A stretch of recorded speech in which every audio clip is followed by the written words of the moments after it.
I'm Amanda Knox, and you're listening to Hard Knocks.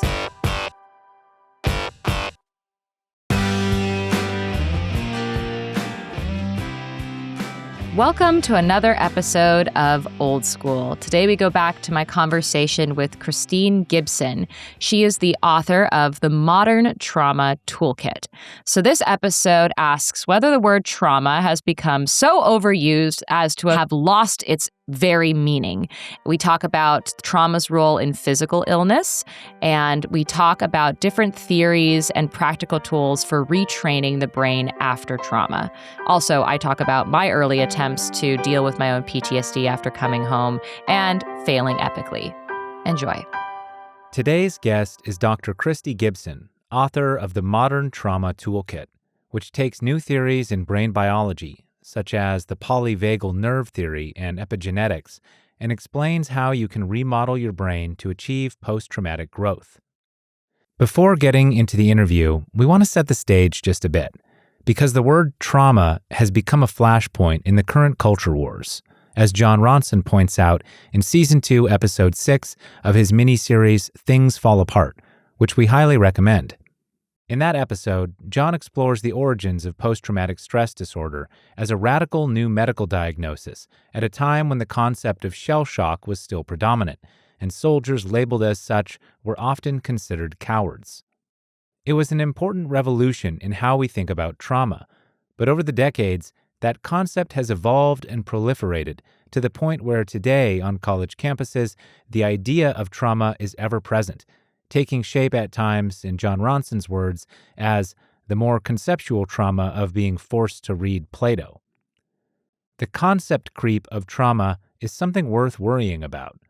As author Scott Alexander put it in his essay, The Psychopolitics of Trauma, on the one hand, it's good that people who feel traumatized by things can have access to trauma-related resources and have other people respect/validate their suffering.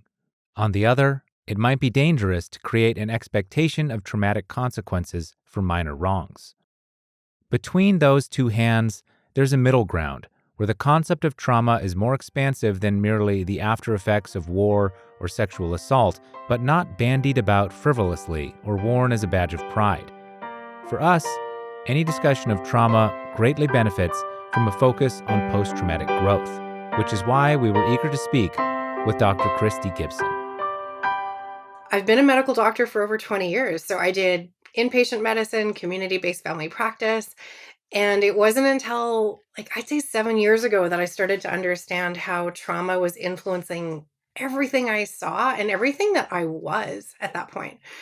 And I took a super deep dive. And I don't know, maybe I should have been a social worker, but I just studied everything I could related to that intersection of how trauma is showing up in physical, mental health, social health, literally everything that we see, and how people are finally talking about it. So I wanted to do something that was really accessible and really practical.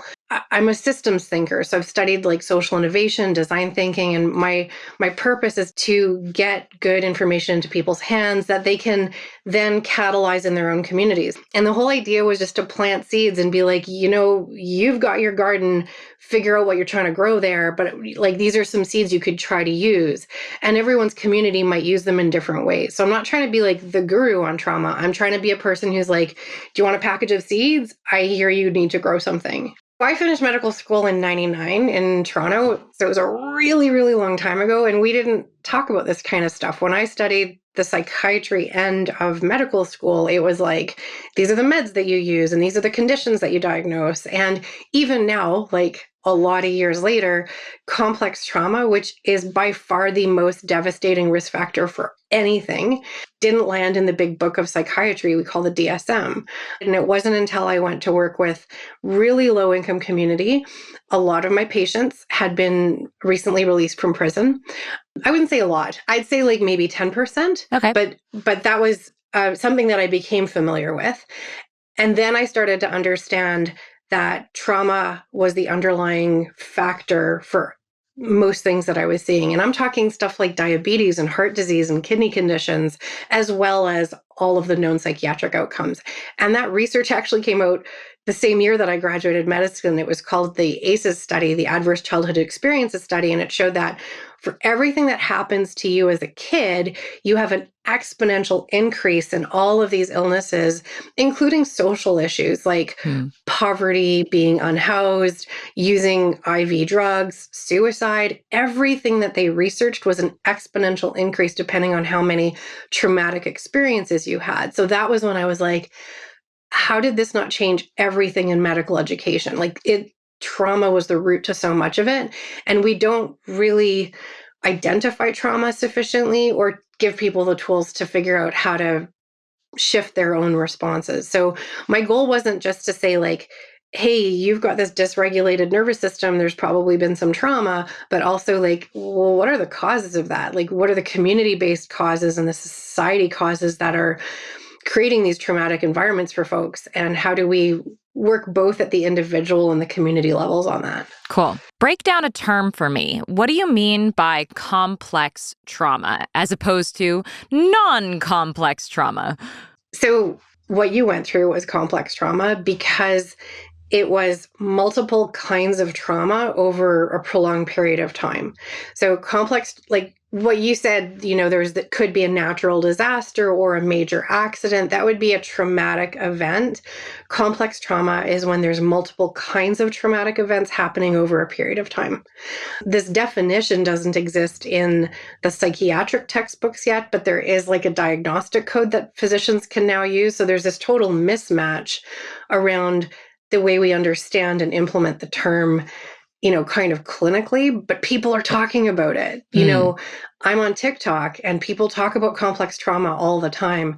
For some people, it is equivalent to developmental trauma, which means things that happen in childhood, but not for everybody. You can have complex trauma series of events in your 20s or 40s. Complex trauma can hit at any time. Right. I can imagine somebody out there going, correlation, not causation. And also, are we living in a world where everyone just has trauma now? And are we just leaning too far into trauma? Are we all just being victims today? Like, what do you think about those who are really resistant to the idea of talking about trauma in the first place because they think that suddenly means that we're all just broken people who are going to be inevitably dysfunctional? Such a well-phrased question. Trauma isn't actually the sequence of events. Trauma is your body's response to those sequence of events, or your community's response to those sequence of events. So trauma isn't the thing. Trauma is your response to the thing. So you can have two people go through the exact same experience, and one will have clinical symptoms of that trauma exposure, and another won't. So trauma isn't just the exposure to the events, it's an individual or a community-based response to those events. And so I think that distinction is really important. And so when we talk about complex trauma, we're looking for symptoms. So we're looking for, how are you showing up? Are you getting triggered and flashbacks? So a lot of the things that we think of as PTSD are also in the definition of trauma. So if you're having intrusive thoughts, so those are flashbacks, nightmares, things that trigger you to immediately jump into painful past memories. They call it hyperarousal. It's a terrible term, but it basically just means that your sympathetic nervous system or your fight and flight response is easily hijacked. So someone taps you on the shoulder, you hear a noise, you smell something, you see a color, there's a day that kind of reminds you, and that sympathetic nervous system kicks in really, really quickly, and you're constantly vigilant, waiting for a shoe to drop because you've already been through bad stuff and you're kind of expecting more bad stuff. So that's kind of what that part means. Feeling negative, like feeling badly about yourself. Well, there's something wrong with me because bad things keep happening to me, or badly about the world. Like the world is unsafe, terrible things happen, and I'm just expecting more of that. So that's kind of the PTSD definition. And when we talk about complex trauma, that's when it evolves into like your relationships with other people. And that's when people often get diagnosed with things like personality disorder, because the way that complex trauma shapes your beliefs about yourself and the world changes the way that you show up later in work environments and relationships with family, friends, partners. And we kind of pathologize it, but the newer way of thinking about trauma says, oh, these were adaptive survival strategies that you developed. And how can we work with you to understand which parts of them are still adaptive and which parts are just not working for you anymore? So we don't really think of trauma as being this like thing that made you broken. It's like this thing that your mind-body system created patterns to help you survive it. And now that you're kind of being more reflective and you can take an observer stance of all of the stuff that happened, what's working for you, what's not working for you. But we don't really think of it as like something that went wrong. We think of it as like, oh, wow, that helped you survive. It's a very different mindset. Yeah, that's super fascinating because it's absolutely true. From my experience, I've been exposed to a lot of people who have experienced trauma, and in the prison and outside of prison. And one of the things that I think is that you're pointing out here that is super fascinating to me, and something that I've also been fascinated by, is how people who have had the exact same experience can react in completely different ways, but also people who have had very, very different experiences can react in very similar ways. And I've always, like, the only way that I've been able to really try to figure out what that means is that maybe some people are just luckier than others. They're just something chemically is happening in my brain that makes me not want to lash out at people and or like self-isolate. And for other people it does. And like, I don't really understand what the chemical or physical processes that are responsible for those responses are, but it does feel like I think that society really wants to judge the way that we react to trauma. And for me, at least from what I've observed about my own experiences, but also others, is that it feels like a reflex. It doesn't feel like a choice. And so I'm curious to know, like, as somebody who is a medical professional, can you tell me, or in layman's terms, which I think is what is happening in your book here, what's going on and why does it feel like I have no control, and so therefore I can't take any credit or even be blamed for how I'm responding to trauma? You totally nailed it. So this is a huge part of my book, is describing how it is a reflex. So our brain is designed to keep us safe. Our brain is designed to perceive threat and then respond. And when we think of something as dangerous, the response is so quick, it doesn't even get to our thinking brain. So the amygdala is kind of the gatekeeper. We've got these two little almond-shaped lobes in the middle part of our brain connected to the emotion center. And as soon as the amygdala gets a signal that something could be dangerous to us, it responds really quickly and kind of sends the nervous system, okay, here's what we're going to do.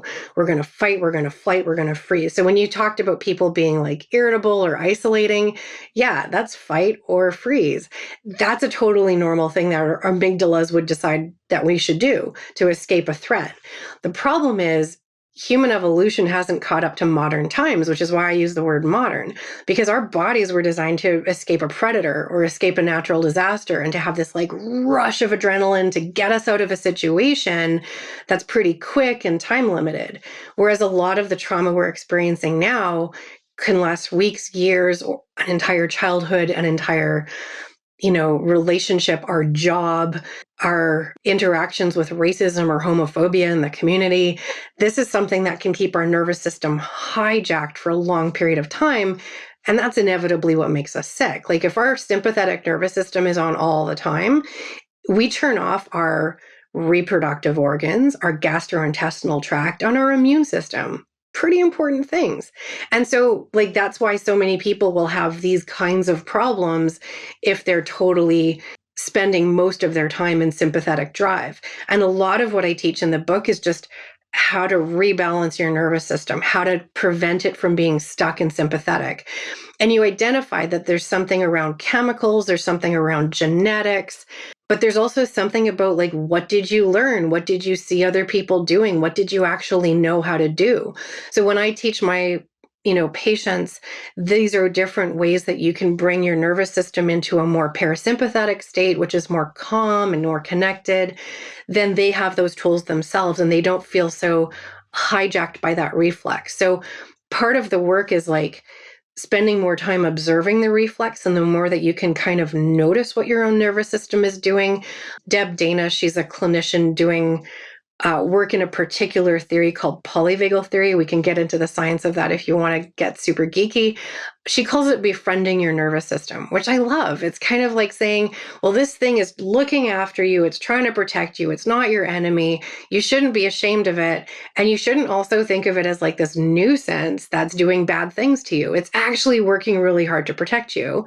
So the more that you think of it as this like friendly force, and not think of it as the enemy doing all these harmful things, the easier it is to kind of work with it, because that's what's possible. Yeah, there's this temptation to view our minds as this rational part of our brain and then the emotional part of our brain. And one of them is good and one of them is bad. And so we tend to associate feelings of shame or in just feeling like we can't trust our emotions.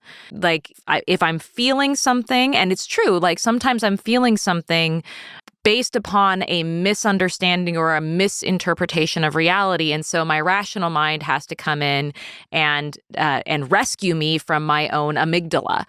And I'm curious to know, like, a part of me is really attracted to that idea that there's some rational, better way of existing in the world that sort of suppresses or controls the amygdala or the emotions. But another part of me is like, isn't that kind of important? Like, isn't that really the basis of everything? And so isn't the amygdala and our emotions even the basis of the rational part of our brain? Like, how do I have a better understanding of there being a positive working together relationship between those parts, as opposed to the way that we're typically like instructed to view those parts of our minds as being in conflict? Yeah. And even some of the modern therapies do that. So there's this thing called DBT, which is dialectic behavior therapy. And one of the premises in DBT, which I'm a huge fan of, like the skill set is pretty remarkable, but I'll explain the two differences. So they talk about our emotion mind and our wise mind as being separate, and that we should be really acting out of wise mind and suppress the emotion mind, because the emotion mind is the one that's the amygdala and the reflex. And the pillars of DBT are awesome. They talk about distress tolerance. They talk about emotional regulation, mindfulness, so being more aware of your actual present experience instead of being hijacked by the past responses, and interpersonal effectiveness. Like if we actually had those pillars taught to school kids, what a different world we would live in. But at the same time, it is kind of saying, well, I don't know, I think your responses are wrong, which is very much what CBT or cognitive behavior therapy is premised in, is like, oh, you've got these ways of thinking that are not right. How can we adjust them or like reframe them? And what I love is the neuroaffective relational model, which is a more modern therapy, which is like, everything that your brain is doing is a survival strategy. It's helped you get where you're at right now. And then we just want to be mindful of who you are now and who you want to be, and just really notice all the survival strategies that you have from adult consciousness, like this highest part of yourself and who you want to be. So I don't think of that as turning the emotion mind off, because the emotions are what makes us compassionate and what makes us connected to other people and what makes us caring. Like if I was pretending that I wasn't sad about certain things that happen, then I show up like a robot doctor, and I've done that and it sucks. Like in certain professions, you're kind of encouraged to dissociate from your emotions. That's not a human experience. That's a robot experience. We shouldn't want that.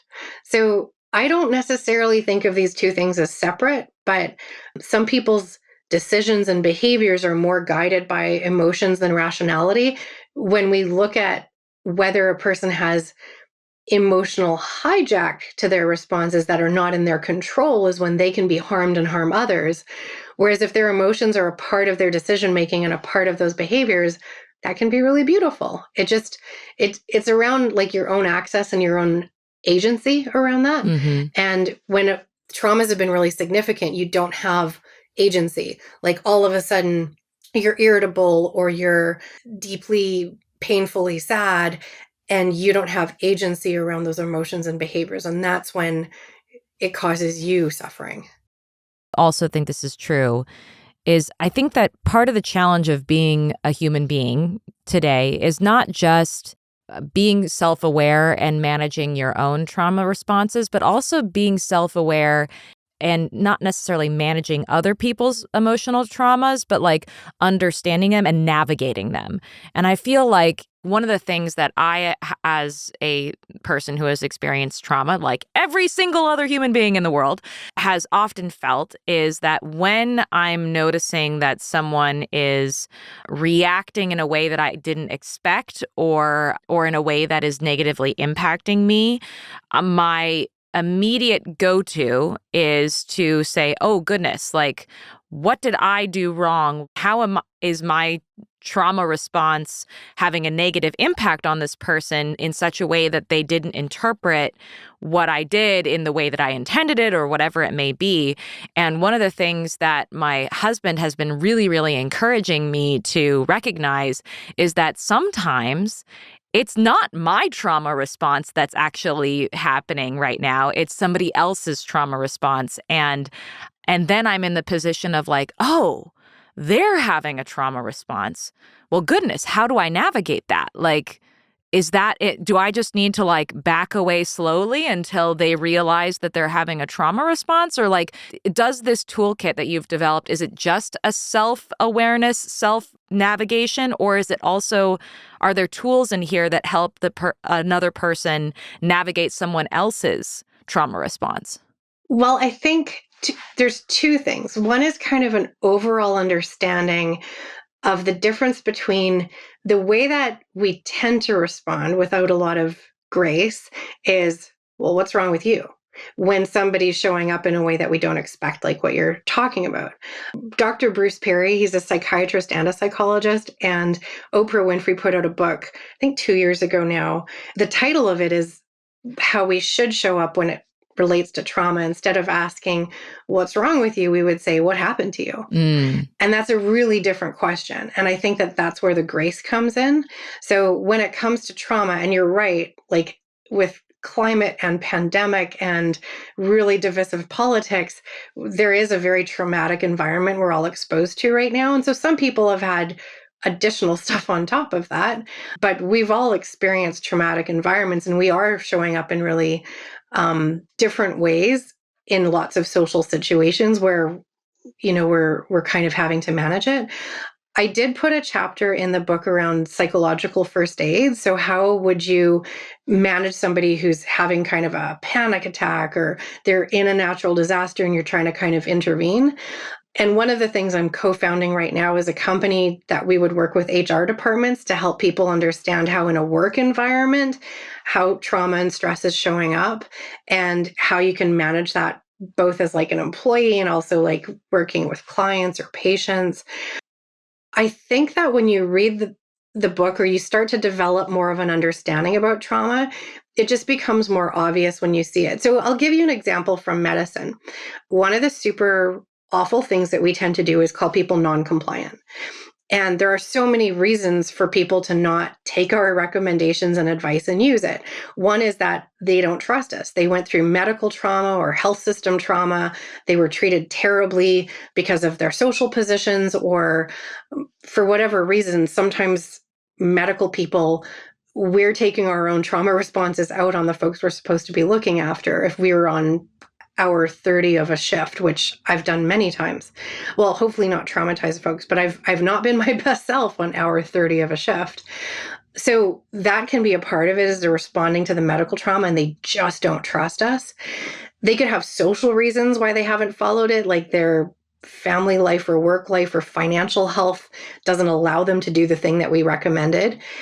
And then a third thing is just they're too hijacked by their own trauma responses to get something done. So when you say, well, you've missed 2 appointments now, well, they just can't get out of bed. Mm-hmm. They're stuck in freeze, or they're so angry with what's happened to them that anger is preventing them from being more effective in the world. And if we don't really examine these like root causes of why the behaviors are happening, we just like, they're non-compliant, instead of be like, I'm really curious, and get humble about like, well, what's their experience in this? Like, what are the steps that they're not doing?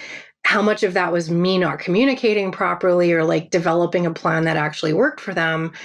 And so we propagate trauma in health systems by using words like non-compliant, when actually it's generally our problem that we haven't figured out. So that would be one example of like the medical system not really handling trauma very well. And so part of my goal is to get this book to like med students and doctors and say, hey, do you really understand what you're seeing in front of you? Like, this person isn't acting in this way because of your hypotheses around they're just trying to be stubborn or whatever it is that you're thinking. Have you actually examined under the roots? Got it. Can we talk about some of the tools that are in this toolkit? Yeah, for sure. I get accused a lot of the time of having like woo-woo tools, but it's amazing because there's good evidence behind everything that's in there.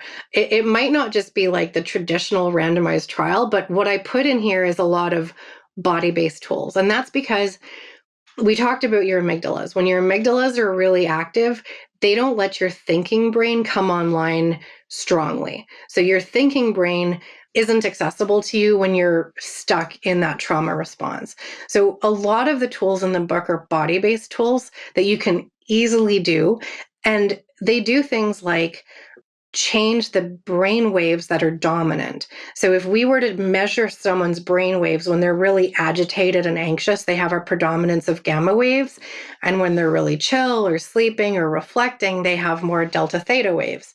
So when I studied havening techniques, for example, which is one of the things in that book, I have a chapter and a video. I thought, well, how weird is it that you could just pet yourself the way you'd pet a dog or a cat and calm yourself down? But when I actually studied it, they put like a Muse headband around my forehead and they projected my brainwaves onto a video screen when I was being, led through the technique. My brainwaves changed completely during the session. I was like, oh, wow, there's really good science behind this. Likewise, I do tapping, which is self-acupressure. And acupuncture and a knowledge of Chinese medicine has been around for 10,000 years, and humans don't do things for 10,000 years unless they're beneficial. So while we don't understand the neurobiology of everything related to acupuncture, there is something to it. And they've done enough trials on EFT, it's called emotional freedom techniques, where you would just tap on different parts of your body related to the acupuncture meridians, and you can change your nervous system response by shifting the energy in the body. So there's good randomized trials on that. It's now an evidence-based treatment for PTSD. And so when I talked to a lot of physicians about the kinds of stuff that I've learned, because I have studied so hard, it was like a full-time job for me for years and years and years. I'm certified in more than a dozen different modalities at this point, because it wasn't that I wanted to learn all the things because I have this huge number of patients I work with.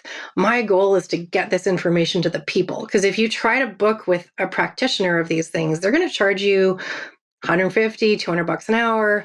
And I just think that we're gatekeeping information that all humans need. And my goal was to get the information to the people. These are the skills that your body innately knows how to do. We've been socially conditioned not to. So I'll give you an example of one of the traumas I've been through. I survived the earthquakes in Nepal in 2015. I was there with an organization that I co-founded that we do volunteer work with places trying to work on social accountability, trying to get doctors where they're needed. So I was living in Old Patton in the Kathmandu Valley in my apartment, and I was on my computer when the earthquake hit. And I remember trying to find a safe place. And when I opened the door to my apartment complex, all of the buildings in the courtyard had come down. And so all of the bricks were pouring like a river into the courtyard. Oh my God. And so I couldn't leave my apartment because there was nowhere safe outside. So I had to stay in a building that could just fall on top of me. So I don't really know why I did it, but I crawled under a table and I held onto the table legs while the building was shaking, and everything felt like it was fluid instead of solid. So like the slate tiles under me, the table itself, everything felt like fluid. Ugh. And I remember as soon as the first quake stopped, because there was lots of them after, I think I was in more than 30 before I finally got evacuated, like my body was just trembling. And that's a really natural response. It's happened to me another time when I was in a big car accident. So these trauma responses that result in a tremor through the body is one of the ways that we actually discharge the sympathetic tone, because our body is like fight or flight, fight or flight. And I'm telling my brain, I'm like, I can't flight. There's nowhere to go that's safe. I have to sit under this table and hope the building doesn't collapse. And because my body is trying to send all my energy to my muscles, I get a lot of tension. So people who've been through trauma, they've got like neck tension, back tension, headaches, all kinds of muscular stuff because their muscles have these stuck desires to fight and flight at a time that they couldn't. And so when we have this stuck sympathetic tone in our muscles, we actually have to release it. So one of the things I teach in the book is tremoring. So that natural tremor that happened to me during the earthquake or the car accident, that's something you can actually teach your body to do. You could do it every single day and just release your sympathetic tone, release all the tension that your body's hanging on to.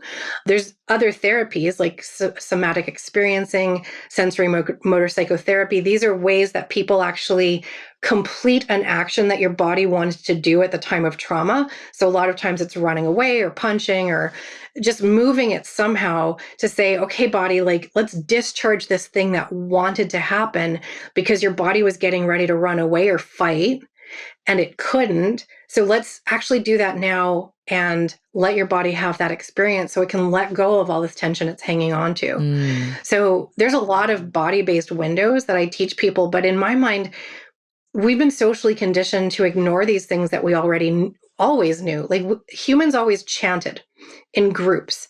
We did circle dances. We tremored. We had hallucinogenic psychedelic experiences. Humans have known how to process trauma for millennia. But because of like the pharmaceutical industry and the way that the medical industrial complex has gone, if you can't make money doing it, then like it's just not promoted and we're not even taught it. So my goal was to figure out, well, what is it that humans have always done, what we've already known about the way that we're supposed to process trauma. And so I've done my research. I'm not going to promote stuff that's going to harm you, but I'm just going to give you like this huge menu of options and you put into your toolkit what resonates with you, what works for you. It has to be personalized, but I'm going to provide as big a toolkit as I possibly can. And that was really the impetus of me joining TikTok, was to say like, wow, there's a lot going on that is keeping people really psychologically feeling unsafe. And there's so much that you could do about it, not just within your own nervous system, which is a lot of powerful tools, but also what can you do around policy? Like if we don't end poverty and this dramatic worsening of inequity in our societies, there's going to be so much more trauma in the world. So we can't just address it at that one level, like that one person I'm seeing. We have to address it at these bigger levels too. And the more that you're not hijacked by your nervous system, the more that you can see these bigger pictures. I want to share a trauma response that I've had, because I love that you brought up chanting and ways to sort of hijack the hijacking. One of the ways that my trauma ends up expressing itself is, and I maybe this is because I was locked in a room for 4 years, but I have a sort of claustrophobic response, and because I feel like I can't escape, that I'm trapped in a situation or a scenario, I start to hyperventilate and I feel like I can't breathe, and I sort of just collapse inwards. And then, of course, the hyperventilating turns into like this horrible headache and like weird back pains. And I just like everything suddenly feels really loud. And I just need to be like left alone. Like that's how my response happens. But one of the ways that my husband has figured out how to respond is he has figured out to turn on at that point some kind of music that I can sing along to. Very often it's Adele. because like I sort of like can't help myself but sing along to Adele. And when I do, it starts me like I just naturally end up breathing in a different way that helps me reestablish a sense of like calm and peacefulness. And so instead of just like telling me, go in a corner and like meditate and breathe or something, like just chill the fuck out, he just like turns on some music that he knows that I can't help but sing along to, even when I'm in the midst of like a horrendous crisis. And then as soon as I start singing to it, I'm like, okay. Like, all right, we can deal with the situation. And like, those are the kinds of things that it's like, I would love for people to know how to like translate physical responses into solutions, not just for our own selves, because like we're not just islands in the world. We're also people who are interacting and relying on other people. And if we see someone having a trauma response, like we're sympathetic, we want to help, but how do we help in a way that's actually going to really hijack the hijacker in all of us? Anyway, does that seem to square with your theories? Oh yeah. Like I have a whole thing on music and breath and singing. It works for a lot of reasons. So I'll do like the doctor thing first. So when you're singing, instead of hyperventilating, you're increasing your exhale instead of your inhale. So when you're hyperventilating, you're not getting enough carbon dioxide breathed out because you're not exhaling long enough. And that's what leads to all those symptoms that you get. So when you lengthen your exhale, you're actually changing that balance from sympathetic to parasympathetic. So your inhale gives your body energy. That's the sympathetic part. The exhale relaxes the body. That's parasympathetic. So when you're singing, you automatically lengthen your exhale. You also vibrate the big sac around the lungs. So it's called pleura, and it's basically like saran wrap, but it's kind of this, like when you're speaking or humming can do it. It doesn't have to be actual singing, but when you're humming along with music or making a sound with your exhale, so like yoga breathing, I talk about Brahmari breath in there, but anytime you're making a sound with your breath and you're vibrating the lungs, it vibrates your vagus nerve, which is part of that regulation system. I won't get into the science around that, but vagus nerve maneuvers are hugely beneficial when it comes to being stuck in a response. And there's lots of different ways that we know that breath can modify the entire automatic or autonomic nervous system. So it gives us conscious control over something that was automatic. So you hyperventilating wasn't you in conscious control being like, well, maybe if I breathe really fast, I'll feel better.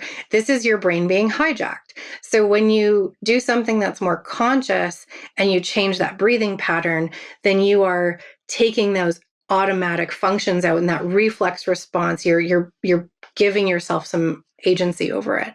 So there's lots of reasons why it's total genius that your husband has found this tool.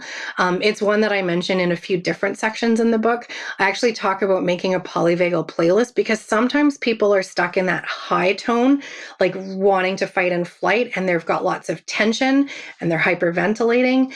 And sometimes people are stuck. They can't get out of bed. They can't get off the couch. They can't do anything in their bodies. And that's that's the freeze response. And then you would have a different music playlist and a different way of singing or using your voice to get out of it.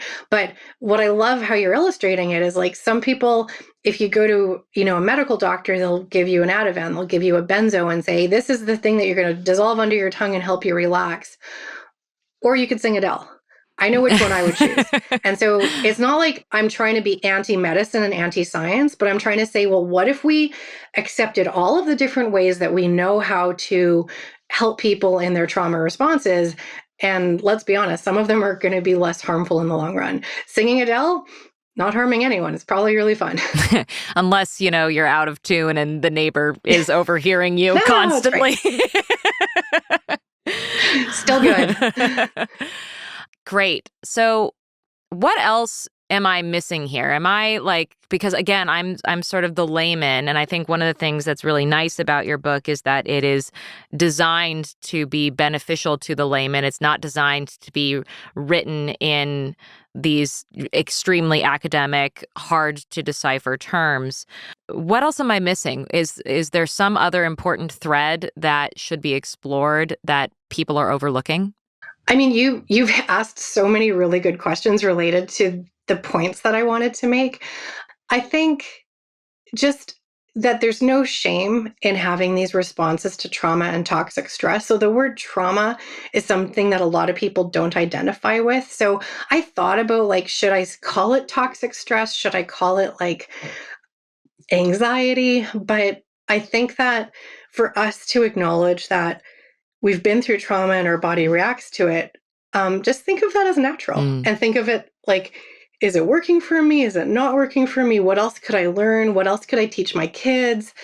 You know, I teach people in their 70s and 80s these kinds of tools. Like, I really think that the more that we get the word out, get this into school systems. I mean, imagine if we got these books to prisons. Part of what I want to do is to try to do like you could donate a box.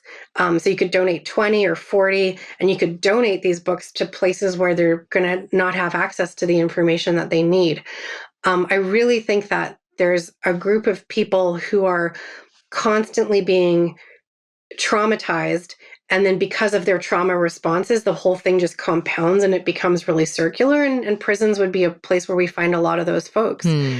And for me, it's about getting this into the hands of people who need it the most. It wasn't that I wanted to be like the guru on trauma, although I've read the books and taken the classes with all the gurus. What I really want to do is to just get the message out of, like, there's so many things that you can do and learn and teach others. My goal was to just get this information out into community as accessibly as possible. I mean, I see these responses in really young kids right now. Definitely like Gen Alpha. Oh my gosh, like what I'm seeing on TikTok, they're stuck in these trauma responses and it's totally not their fault. And they don't know how to get out. Yeah. You know, that's actually a really good point, because I think a lot of people either individually, like, don't self-associate with trauma, or they don't, or society doesn't associate whatever their experience is with trauma. I'm thinking even like, but like at the same time, everyone has moments where they're not being their best selves and when their minds are being hijacked. And I'm imagining all of the authority figures who like do horrible things to people. Like what was going on with the police officers and the prosecutors in my own case? Like, were they not being their best selves because they were in some way hijacked by their amygdala? And like, I think one of the things that maybe I'd love for you to speak to is, okay, so I have a very obvious trauma. Yeah, that's probably part of what happened to me. But what about those people who are like, I don't have an obvious trauma, but I'm still an asshole? Like, what, like, how can they associate with this book? Like, how do people understand that if they don't even understand if they have a trauma? Like, oh yeah. And it's why I gave the example of physicians. So we are highly traumatized individuals from our training itself. Like, we're taught to ignore the need for food, the need to go to a bathroom, the need to drink water, the need to sleep. We're told to totally disconnect from our body. Oh, and yeah, if somebody dies, you just go to the next room. Or if you give really bad news, you just go to the next room, and you don't have emotions about it, and you don't connect in a human way with anybody. This is highly traumatic shit. And we don't identify that. We just think of like, oh, we're the professionals, we're the experts. But we're also walking around as very highly traumatized humans. So Dr. Lissa Rankin was the one who kind of opened my eyes to that. She's given some great TED Talks and written lots of books about it. And I was like, oh, wow, I'm a traumatized human in the world. And a lot of people in authority are also very traumatized humans. So police and vets have a sky high incidence of childhood abuse and neglect compared to the average population. And they go in there feeling like, I wish I had a sense of control. I wish I had some agency. I wish I had some power. And they find power because they didn't have it as kids, because they couldn't get out of the situation that was harming them. So now they find power and they exert it. So yeah, these are a lot of heavily traumatized individuals in these positions. If they understood their own trauma responses, and they wouldn't show up in those same ways.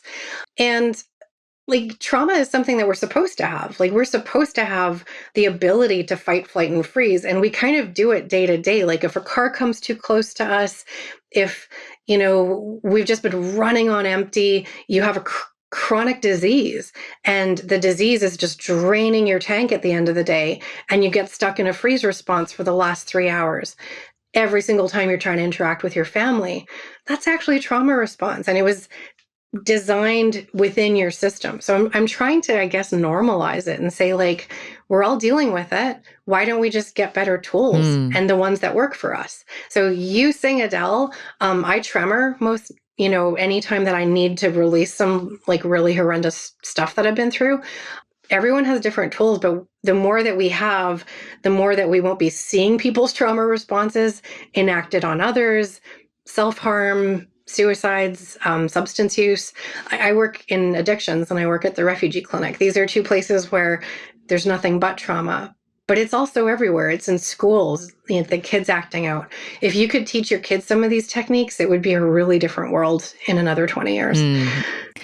Yeah, and it sounds like it's not even like crucial that you do the talk therapy session to figure out what exactly it was in your childhood that was the source. It's just like the thing that matters is not the experience that you are responding to, but the fact that you are responding. You're responding in a way that is hijacked, and you want to respond in a way that is self-aware and helpful instead of harmful. Because for me, like, sometimes I feel like I don't even really care what the deep down, like, psychological thing that happened to you was. All I know is that we're having a bad interaction right now, and I want it to be a good interaction. So, like, let's work together.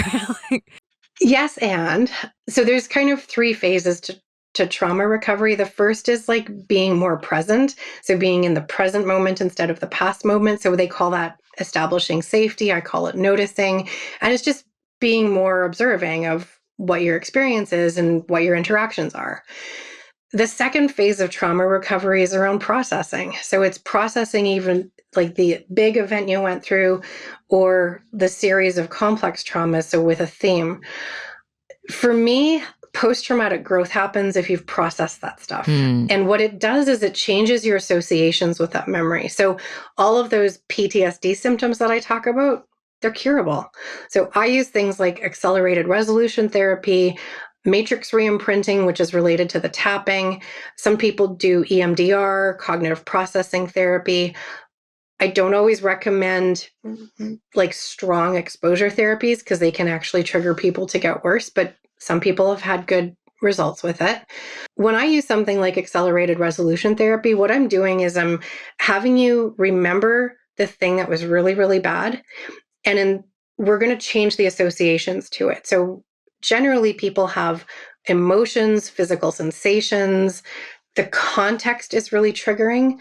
And we change all of that in the session. So now when you go access that memory, you feel neutral about it. You don't feel like, I'm really sad, I'm really angry. You just feel neutral. And so I call it leaving the pain of the past in the past.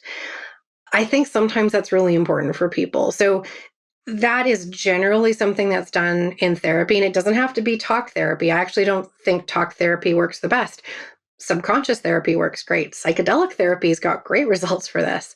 So there's lots of different ways you can approach it, and it's going to be different for all people. But if there's something that's causing you PTSD symptoms, you generally have to do process work.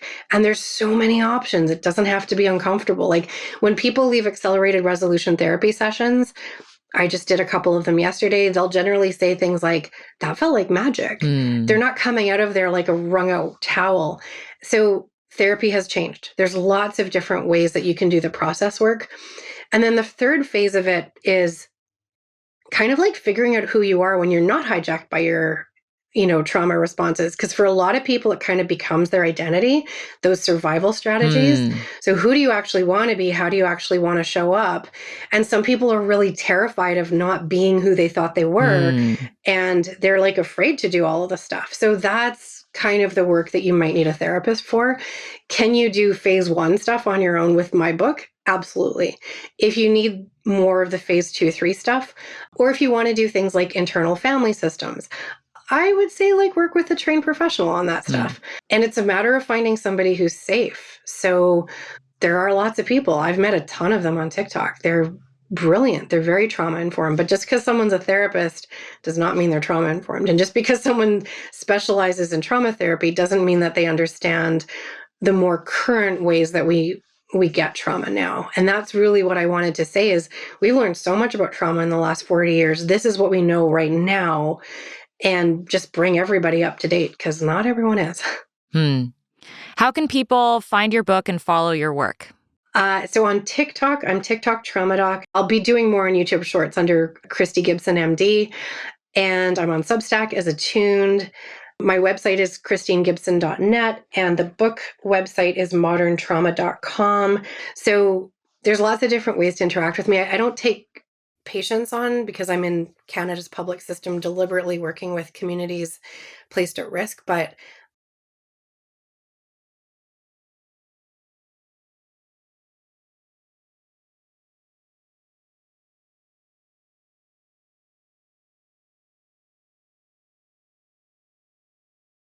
Well, thank you so much for all of your time, Christy. It's been a pleasure. I feel like I've learned a lot.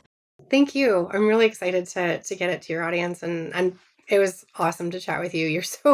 You've got so much self-awareness and you have figured so many things out innately. So that's a total joy. Well, thank you. It's been a wild ride. Thanks for listening to this old school episode from the archives. And please subscribe at amandaknox.substack.com to get ad-free episodes of Hard Knocks, subscriber-only essays, live video hangouts, and more. Subscribers can also submit questions for my Ask Amanda Anything episodes. Don't be shy, really. You can ask me anything. Again, that's amandaknox.substack.com. Hope to see you there.